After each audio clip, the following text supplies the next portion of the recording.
ಮಾತಾಡಿದ್ರೆ ನನಗೂ ಬೇಜವಾಬ್ದಾರಿಯಿಂದ ಮಾತಾಡಕ್ ಬರುತ್ತೆ. ಮೈಂಡಲ್ಲಿ ಪ್ರಜ್ಞೆ ಇಟ್ಕೊಂಡು ಮಾತಾಡಿ. ಸುಮ್ಮನೆ ತಾಳ್ಮೆಯಿಂದ ಕೇಳ್ತೀವಿ ಅಂತ ಏನೆಲ್ಲ ಉತ್ತರ ಕೊಡ್ಬೇಡಿ. PDO ತಗೋತಾನೆ ಅಂದ್ರೆ ನಿಮ್ದೇ ಅಂದ್ರೆ ಕೆಲಸ ಆಗಲ್ಲ. ಇಒ ಪೋಸ್ಟ್ ಅಬಾಲಿಷ್ ಮಾಡಮ್ಮ. ಯಾಕೆ ಬೇಕು ಇಒ ಪೋಸ್ಟ್? ಇದು ಅದಕ್ಕೆ ನಾವು ಈಗ ಒಂದು ಎಲ್ಲ PDOಸ್ ಸ್ಟ್ರಿಕ್ಟ್ ಆಗಿ ಹೇಳಿದ್ವಿ ಸರ್. ತಾಲೂಕ್ ಪಂಚಾಯತಿ ಗಮನಕ್ಕೆ ತರ್ತೇನೆ. ಯಾವುದೋ ಒಂದು ಪ್ರಾಜೆಕ್ಟ್ ಅನ್ನ ಹ್ಯಾಂಡ್ ಓವರ್ ತಗೊಂಡ್ಬರ್ತಾರೆ. ನಗರದ ಬಾರದು ಈಗಾಗಲೇ ಮಿಸ್ಟೇಕ್ಸ್ ಏನ್ ಮಾಡ್ತೀರಿ ಹೇಳಪ್ಪ.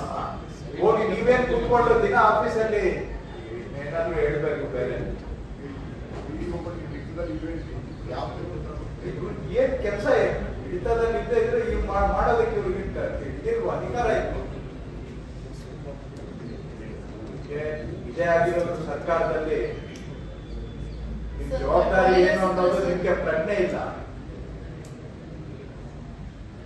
ಜನ ಇರೋದು ನಿಮ್ಗೆ ನಿಮ್ ಸೇವೆ ಮಾಡಕ್ಕೆ ಅಂತ ತಿಳ್ಕೊಂಡಿದ್ದೀರಾ. ನೀವಿರೋದು ಜನಗಳಿಗಾಗಿ ಅಲ್ಲ. ವೈಡ್ ಸ್ಪ್ರೆಡ್ ಕಂಪ್ಲೇಂಟ್ ಎಲ್ಲ ಕಡೆ